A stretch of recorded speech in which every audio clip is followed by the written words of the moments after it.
कैसे हैं आप लोग? आई होप कि बिल्कुल घर जैसे हैं। नहीं है तो आदत डाल लीजिए, जीवन है छोटी बड़ी समस्या तो आती रहती है।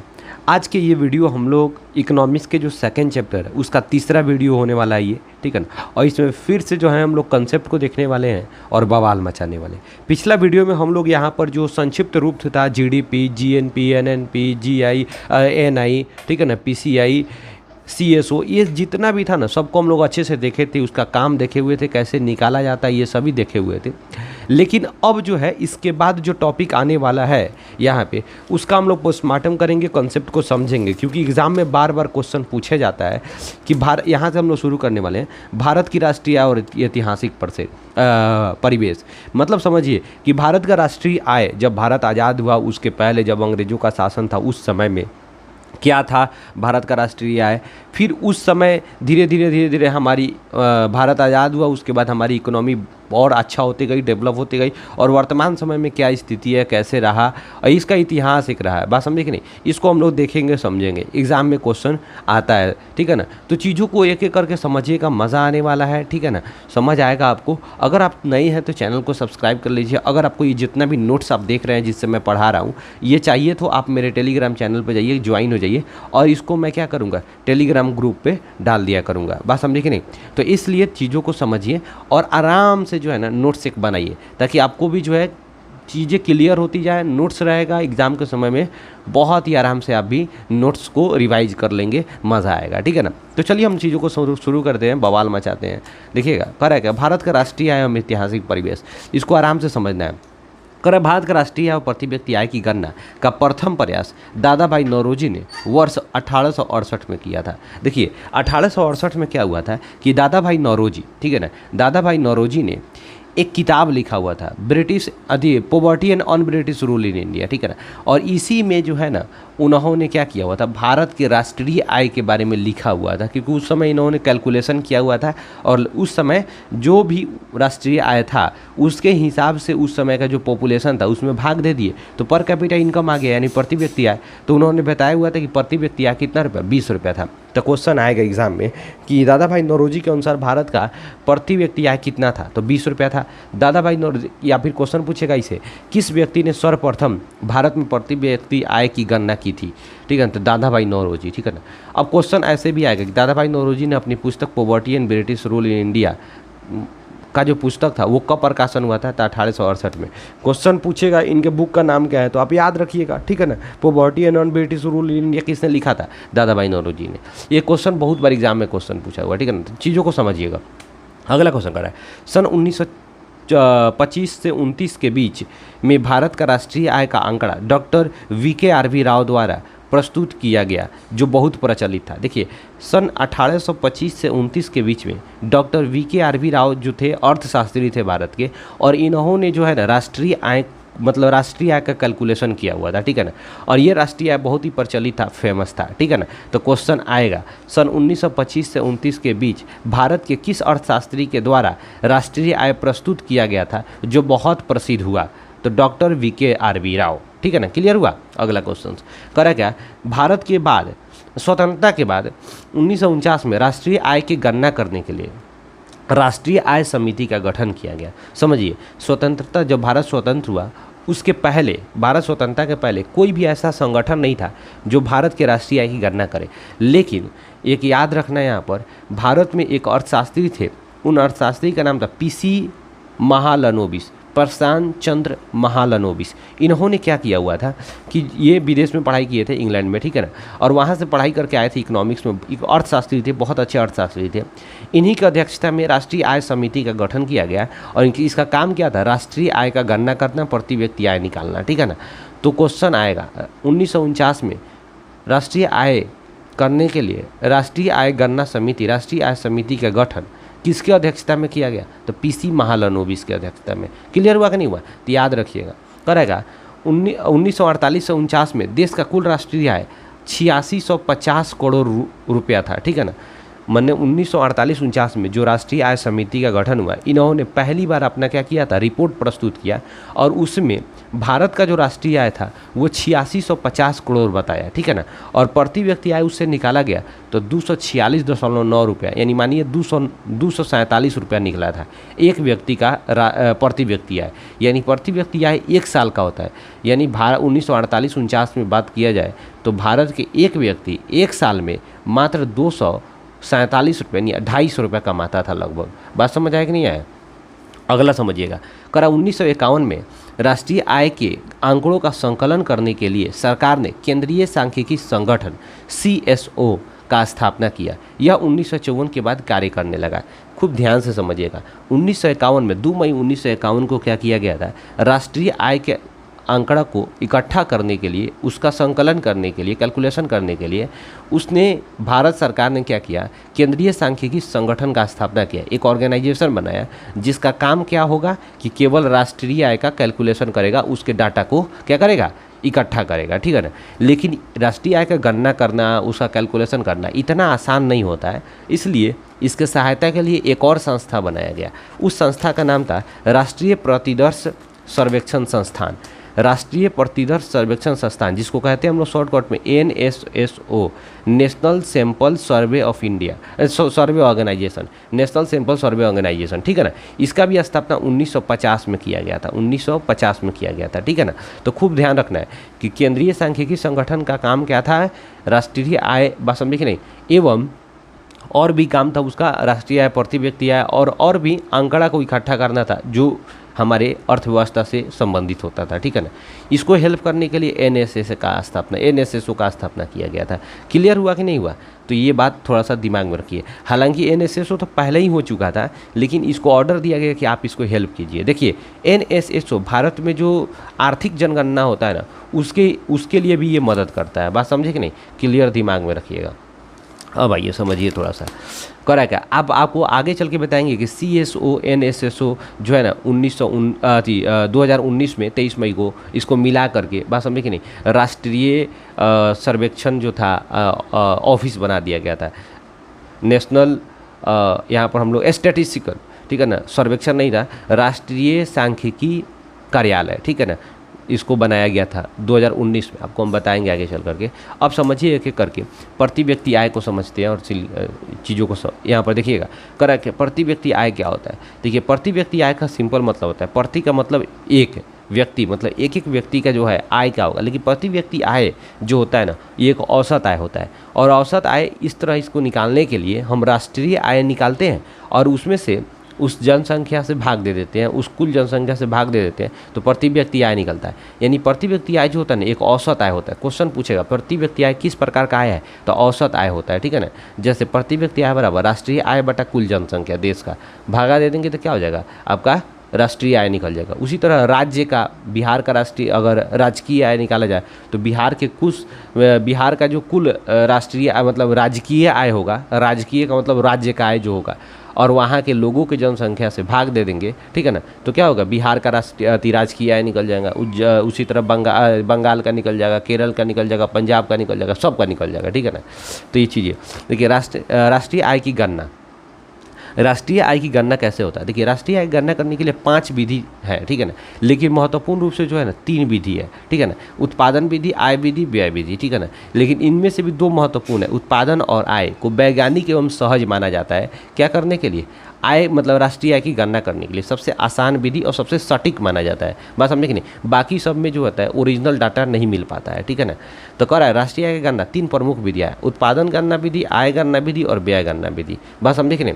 दूसरा, उत्पादन गणना विधि होता क्या है, चीज़ों को समझिएगा एक एक करके हम समझेंगे, क्योंकि एग्जाम में एक बार सब्जेक्टिव क्वेश्चन पूछ जाता है कि राष्ट्रीय आय गणना करने के प्रमुख विधियों का वर्णन करें, तो बस यही आपको आंसर लिख देना है। राष्ट्रीय आय की गणना की 3 प्रमुख विधियां हैं, ठीक है ना, उत्पादन गणना विधि, आय गणना विधि, व्यय गणना विधि। इसमें उत्पादन गणना विधि इस सबको एक एक करके चीज़ों को समझेंगे।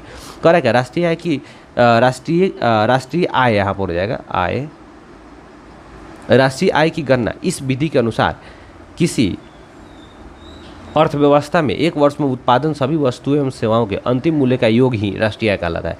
उत्पादन गणना विधि में क्या होता है कि देखेंगे कि किसी भी देश में एक वर्ष के अंदर वहाँ के लोगों के द्वारा, ठीक है ना, वस्तुएं एवं सेवाओं का उत्पादन कितना किया गया, उसका जो अंतिम मूल्य होगा उसी का योग क्या कहलाएगा, राष्ट्रीय आय कहलाएगा। जैसे मान लीजिए कि हमारे देश में जितनी भी कंपनी है, ठीक है ना, वो सब मिलाकर के 100 रुपये का उत्पादन किया। फिर विदेशों में भी कंपनी है, ठीक है ना, जो मिल करके 50 रुपये का उत्पादन किया, तो सब जोड़ देंगे तो क्या हो जाएगा आपका, सब जोड़ देंगे तो 150 रुपये, यानी देश का जो राष्ट्रीय आय हो जाएगा 150 रुपये हो जाएगा। देखिए, राष्ट्रीय आय में केवल अपने ही देश के आय को जोड़ा जाता है, विदेशी कंपनी के आय को नहीं जोड़ा जाता है, उसको घटा लिया जाता है, इसलिए दिमाग में रखिएगा। अगला क्या है, उत्पादन अर्थ कुल उत्पादन में से घिसावट को घटाने पर प्राप्त होता है, ठीक है ना। अब देखिए कह रहा है क्या, उत्पादन का अर्थ यहाँ पर, उत्पादन का अर्थ कुल उत्पादन में से घिसावट को घटाने पर प्राप्त मूल्य होता है। अब यहाँ उत्पादन, घिसावट का मतलब खराबी हो रहा है भी, ठीक है ना। यहाँ उत्पादन का मतलब हो गया, मान लीजिए हम पेंसिल, आपको कल ही समझाए थे कि पेंसिल अगर 100 गो बनाए जिनमें से 10 गो खराब हो जाएगा तो ओरिजिनल जो रेट जोड़ा जाएगा, ओरिजिनल जो मूल्य जोड़ा जाएगा 90 गो का मूल्य जोड़ा जाएगा, क्योंकि 10 गो तो बर्बाद हो गया, वो मार्केट में बिकेगा नहीं, उसका यूज नहीं होगा, ठीक है ना। इसलिए हम क्या करेंगे, 9 गो का मूल्य जोड़ेंगे, बात समझे कि नहीं, 90 गो का मूल्य जोड़ेंगे, जो वैल्यू होगा वही हमारे राष्ट्रीय आय में उसका गणना किया जाएगा। क्लियर हुआ कि नहीं हुआ। अब आइए हम लोग अगला समझते हैं, आय गणना विधि। आय गणना विधि क्या होता है, इसको थोड़ा सा समझिएगा। कह रहा है कि आय गणना विधि, इस विधि के अनुसार विभिन्न क्षेत्रों में कार्यरत व्यक्तियों तथा व्यावसायिक संस्थाओं की आय की गणना की जाती है। कह रहा है इस विधि के अनुसार विभिन्न क्षेत्रों में कार्यरत व्यक्तियों तथा व्यावसायिक संस्थाओं की आय की गणना की जाती है एवं उनके शुद्ध आय को जोड़कर राष्ट्रीय आय प्राप्त किया जाता है। क्लियर हुआ कि नहीं हुआ।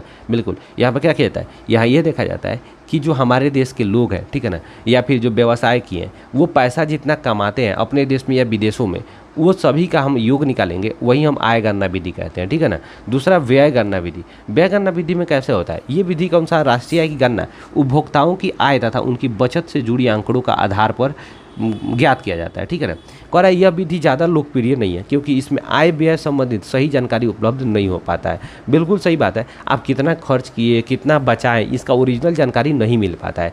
इसी की वजह से ये जो विधि है ना, ये काफ़ी जो होता है उलझाऊ हो जाता है, इसलिए इसका उपयोग ज़्यादा नहीं किया जाता है। मुख्य रूप से अगर हम बात करें राष्ट्रीय आय की गणना के लिए तो 2 विधि यूज किया जाता है, उत्पादन गणना विधि और आय गणना विधि, ठीक है ना। यही 2 सबसे महत्वपूर्ण है। करेक्ट है। उपयुक्त तीनों विधियों के अलावा 2 और विधि से राष्ट्रीय आय गणना विधि की जाती है, जैसे मूल्य योग विधि और व्यावसायिक गणना विधि। आपको बताए थे ना कि राष्ट्रीय आय गणना 5 विधियों से किया जाता है, जिसमें से 3 बताए थे, उत्पादन, आय, व्यय, दूसरा मूल्य योग, तीसरा, और जो आप देखेंगे चौथा मूल्य योग और व्यावसायिक। बात समझे कि नहीं, 5वां हो जाएगा। तो ये क्लियर हुआ आपका कि कैसे हम क्या करते हैं, राष्ट्रीय आय की गणना करते हैं, कैलकुलेशन करते हैं, ठीक है ना। और इस राष्ट्रीय आय की गणना में हम देखें कि 2 मुख्य रूप से ज़्यादा महत्वपूर्ण है, एक उत्पादन, दूसरा आय, ठीक है ना। बाकी सब क्या है, फेमस उतना नहीं है, ठीक है, दिमाग में रखिएगा। तो क्वेश्चन पूछता है निम्नलिखित राष्ट्रीय आय की गणना में से कौन सबसे ज़्यादा सहज, वैज्ञानिक और सरल है, ठीक है ना। तो इसमें से याद रखिएगा आय गणना विधि और उत्पादन गणना विधि, 2 सबसे ज़्यादा महत्वपूर्ण है और आसान है, वैज्ञानिक है, बात समझे कि नहीं, जिसमें ओरिजिनल डाटा मिल पाता है, ठीक है ना। दूसरा, अगला कह रहा है क्या कि राष्ट्रीय आय की गणना में कौन सी कठिनाइयाँ आती है। देखिए, जब भी राष्ट्रीय आय की गणना किया जाता है तो बहुत सारी कठिनाइयाँ आती हैं, बहुत सारी समस्याएं आती हैं, दिक्कतें आती हैं। वो क्या क्या है उसको समझिएगा। कह रहा है कि आंकड़ों को एकत्र करने में कठिनाई। अब देखिए, ओरिजिनल डाटा मतलब इकट्ठा करना बहुत मुश्किल काम होता है, ठीक है ना, क्योंकि बहुत सारे लोग टैक्स चोरी करने की वजह से, ठीक है ना, क्या ओरिजिनल डाटा नहीं दिखाते हैं, जिसकी वजह से क्या है कि ओरिजिनल डाटा देश में नहीं मिलता है। दूसरा, दोहरी गणना की समस्या। दोहरी गणना की समस्या का मतलब कभी कभी ऐसा भी होता है कि एक वस्तु का मूल्य 2 बार जोड़ दिया गया हो, ठीक है ना। जैसे हम बताए थे आपको कि जैसे मान लीजिए ये पेंसिल है, तो पेंसिल में सबसे बड़ा दिक्कत ये कि इसका अंतिम मूल्य जोड़ेंगे, ये नहीं कि जहाँ से लकड़ी खरीदे, पेंट खरीदे, ग्रेफाइट खरीदे, अलग अलग मूल्य जोड़ के फिर लास्ट में पेंसिल का भी मूल्य जोड़ लेंगे, तो ये दोहरी गणना का समस्या हो जाता है, बात समझे कि नहीं, ये भी एक दिक्कत है। दूसरा, वस्तु एवं सेवाओं का मूल्य मापने की कठिनाई। अब वस्तु एवं सेवा का ओरिजिनल मूल्य क्या होगा, इसमें भी समस्या आता है। जैसे मान लीजिए पेंसिल है, इसका 2 रुपया है, 4 रुपया है, 10 रुपया है, कितने लोग क्या करते हैं, टैक्स बचाने के लिए इसको 10 रुपये का पेंसिल है तो 5 रुपये इसका मूल्य बता करके 5 रुपये पर टैक्स लगाएंगे ताकि उसका टैक्स बच जाएगा। तो इसीलिए ओरिजिनल मूल्य को मापना होता है ना, ये सरकार के लिए बहुत कठिनाई होता है, बहुत मुश्किल होता है। कह रहा है मूल्य ह्रास की सही अनुमान नहीं होना। अब जैसे मान लीजिए कभी कभी क्या होता है कि सरकार को गलत डाटा बताया जाता है कि मान लीजिए पेंसिल हमको 10 को खराब हुआ, हम बताते हैं 40 को खराब हो गया, ठीक है ना। तो सरकार भी यहाँ पर ओरिजिनल डाटा लाना बहुत मुश्किल हो जाता है उसके लिए, ठीक है ना। तो मूल्य ह्रास का सही अनुमान नहीं हो पाता है। बात समझे कि नहीं, एकदम क्लियर हुआ। अब आइए हम लोग एक और महत्वपूर्ण पॉइंट है, इसको हम समझ लेंगे, चैप्टर आपका समाप्त हो जाएगा। क्योंकि एग्जाम में ये क्वेश्चन पूछा हुआ कहेगा कि राष्ट्रीय विकास में यानी राष्ट्र के विकास में प्रति व्यक्ति आय का क्या योगदान है। राष्ट्रीय या प्रति व्यक्ति आय कुछ भी पूछ सकता है, क्या योगदान है, बस यही आंसर आपको छाप देना है, ठीक है ना। एग्जाम में आएगा आपको क्वेश्चन, ऐसा क्वेश्चन पूछा गया है, ठीक है ना। तो इसीलिए आपको महत्वपूर्ण है, आप समझ लीजिएगा बढ़िया से। करेगा कि किसी भी देश के विकास में, बात समझे कि नहीं, वहाँ के राष्ट्रीय और प्रति व्यक्ति आय का योगदान कितना होता है, कैसा होता है, इसको समझिएगा। करेगा किसी भी देश के आर्थिक विकास का सूचक उस देश के राष्ट्रीय आय प्रति व्यक्ति आय होता है। मान लीजिए कोई भी व्यक्ति, कोई भी देश कितना विकसित है, गरीब है अथवा धनी है, संपन्न है, इसका पता लगाने के लिए हम सबसे पहले उसका आय पता लगाते हैं। राष्ट्रीय आय क्या है, प्रति व्यक्ति आय। प्रति व्यक्ति यदि आय अच्छा है तो वहाँ के लोगों का रहन सहन, खान पान, स्टैंडर्ड ऑफ लिविंग सब कुछ अच्छा होगा, तो जाहिर सी बात है वो देश डेवलप होगा। दूसरा करेगा आर्थिक विकास के मार्ग को प्रशस्त करने के लिए मुख्य रूप से उत्पादन तथा आय में वृद्धि की जाती है। करेगा कि मान लीजिए अपने देश की अर्थव्यवस्था को मजबूत करना है, तो इसके लिए हमें क्या करना होता है, सबसे पहले उत्पादन को बढ़ाना होगा। आय में जब उत्पादन बढ़ेगा तो लोगों को नौकरी मिलेगी, तो लोगों को नौकरी मिलेगी तो आय बढ़ेगा। जब आय बढ़ेगा तो लोगों का स्तर अच्छा होगा, सरकार को टैक्स ज़्यादा आएगा और देश आगे बढ़ेगा। अगला करेगा जैसे जैसे उत्पादन में वृद्धि होगी वैसे ही रोजगार का सृजन होगा। अब वही बात कह रहा है कि जैसे जैसे उत्पादन बढ़ेगा तो रोजगार का सृजन यानी रोजगार फैलेगा, रोजगार और उत्पन्न होगा, ठीक है ना, और लोगों को रोजगार मिलेगा एवं लोगों का जीवन स्तर सुधरेगा। दूसरा करेगा यदि आय में वृद्धि केवल अमीरों की ही हो तो व्यक्ति या राष्ट्रीय आय में वृद्धि होते हुए भी संतुलित आर्थिक विकास नहीं होगा। वही बात हो रहा है कि मान लीजिए राष्ट्रीय आय में वृद्धि, बात समझिए कि नहीं, तो हो सकता है प्रति व्यक्ति आय में वृद्धि हो सकता है, ठीक है ना, लेकिन ये केवल कुछ ही लोगों में हो। जैसे मान लीजिए हमारे देश में अडानी, अंबानी, टाटा, बिरला, ये जो लोग हैं केवल इनका आय बढ़े, जब इनका किसी का भी आय बढ़ेगा तो राष्ट्रीय आय बढ़ेगा ना, बात समझ नहीं, और प्रति व्यक्ति आय भी बढ़ेगा, तो केवल इन्हीं का जब आय बढ़ेगा तो हमको देखने में तो लगेगा कि प्रति व्यक्ति आय बढ़ रहा है, राष्ट्रीय आय बढ़ रहा है यानी देश बढ़ रहा है आगे, नहीं, तो फिर गलत हो जाएगा। सभी लोगों का, अमीरों गरीबों सबका आय बढ़ना चाहिए बराबर उससे, तभी ना सभी का जीवन स्तर सुधरेगा। नहीं तो कुछ ही लोगों का जब आय बढ़ेगा, इनकम बढ़ जाएगा, तो फिर क्या होगा कि संतुलित विकास नहीं हो पाएगा। बात समझे कि नहीं, संतुलित विकास कहने का मतलब क्या हो रहा है, जब तक समावेशी विकास, सभी लोगों का विकास नहीं होगा तब तक देश आगे नहीं बढ़ेगा। कुछ ही लोगों के विकास होने, कुछ ही लोगों का आगे बढ़ने से देश कैसे आगे बढ़ जाएगा, क्योंकि देश तो कुछ ही लोगों से नहीं बना हुआ है, ठीक है ना, देश कुछ ही लोगों से नहीं चल रहा है। इसीलिए सभी लोगों का आय, इनकम जो होता है बहुत ज़रूरी है, ठीक है ना, नहीं तो फिर देश क्या हो जाएगा, गरीब का गरीब ही रहेगा। करेक्ट। इसलिए राष्ट्र के उचित विकास के लिए समावेशी विकास पर बल देना चाहिए। समावेशी विकास जस्ट बात किए कि वैसा विकास जिसमें समाज के सभी वर्गों का उत्थान हो, समाज के सभी वर्ग क्या हो, आगे बढ़े, उस तरह के विकास हमें करना चाहिए जिससे समाज के सभी वर्गों का जीवन स्तर ऊंचा हो एवं विकास के लाभ से कोई अछूता नहीं रहे। अर्थात विकास जो हो इससे सब कोई लाभ ले सके, जो भी हमारा विकास और डेवलपमेंट हो उससे सब कोई लाभ ले सके। तो ऐसा अगर होगा तो देश आगे बढ़ेगा। ये था आपके राष्ट्रीय विकास में, राष्ट्र के विकास में राष्ट्रीय एवं प्रति व्यक्ति आय का योगदान। आप आंसर आराम से अगर अच्छे से एक बार दो बार समझ के लिखेंगे तो आराम से आप याद याद हो जाएगा आपका, और एग्ज़ाम में आराम से रटने का कोई ज़रूरत नहीं है, बस समझ लीजिए बातों को, पॉइंट बाई पॉइंट याद कर लीजिए, हो जाएगा। अब देखिए कुछ स्टार पॉइंट क्वेश्चन है, ऑब्जेक्टिव में आ सकता है, इसीलिए यहाँ पर हम दे दिए। करा केंद्रीय सांख्यिकी संगठन का स्थापना 2 मई 1951 को हुआ था, पहले ही बता दिए।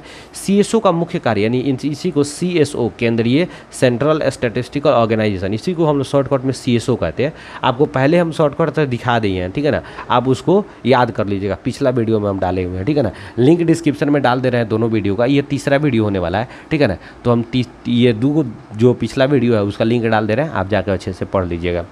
करा CSO का मुख्य कार्य राष्ट्रीय आय एवं अन्य आय सांख्यिकी आंकड़ों को इकट्ठा करना, यानी अन्य सांख्यिकी आंकड़ा जो भी डाटा वगैरह है ना, इसका काम क्या है, राष्ट्रीय आय का आंकड़ा को इकट्ठा करना तथा अन्य राष्ट्रीय आंकड़ों को इकट्ठा करना, इसका काम है किसका, CSO का। CSO के अंतर्गत 5 सदस्य अध्यक्ष सहित होता है। अब CSO में क्या होता है, 5 सदस्य होता था, ठीक है ना, अब तो खैर इसका ख़त्म हो चुका है, ठीक है ना, CSO और NSSO दोनों को मिला करके NSSO और CSO को जगह पर NSO बनाया गया, नेशनल स्टैटिस्टिकल कार्यालय यानी ऑफिस, ठीक है ना, तो इसी को बना दिया गया। तो इसको मदद करने के लिए क्या बनाया गया, इस CSO को मदद करनी है राष्ट्रीय प्रत्यक्ष सर्वेक्षण संस्था NSSO, इसका मदद करता है। 23 मई 2019 को NSSO एवं CSO को विलय करने का मतलब मिला दिया गया, ठीक है ना, और इसको एक नया ऑर्गेनाइजेशन बनाया गया, राष्ट्रीय सांख्यिकी कार्यालय NSSO, ठीक है ना। जैसे आपको बताए थे कि योजना आयोग को बदल करके बस हम एक नहीं, 1 जनवरी 2015 को क्या किया गया, एक नया संस्था बनाया गया जिसको कहा गया नीति आयोग, ठीक है ना। तो यही बात था ये भी, ठीक है ना। तो आई होप कि ये वाला जितना भी इंपॉर्टेंट बात था आप समझ गए। अब जो यहाँ पर समझिए, अब लॉलीपॉप क्वेश्चन है ना, नेक्स्ट वीडियो में एकदम बिल्कुल जो है इसका हम एक की वीडियो में पूरा समाप्त कर देंगे एकदम बिल्कुल बवाल तरीके से, ठीक है ना। तो चलिए, आई होप कि वीडियो अच्छा लगा होगा तो लाइक कीजिए, नहीं अच्छा लगा डिसलाइक कीजिए, चैनल को कंपल्सरी सब्सक्राइब कीजिए। मिलते हैं नेक्स्ट वीडियो में बवाल मचाते हुए, तब तक के लिए जय हिंद।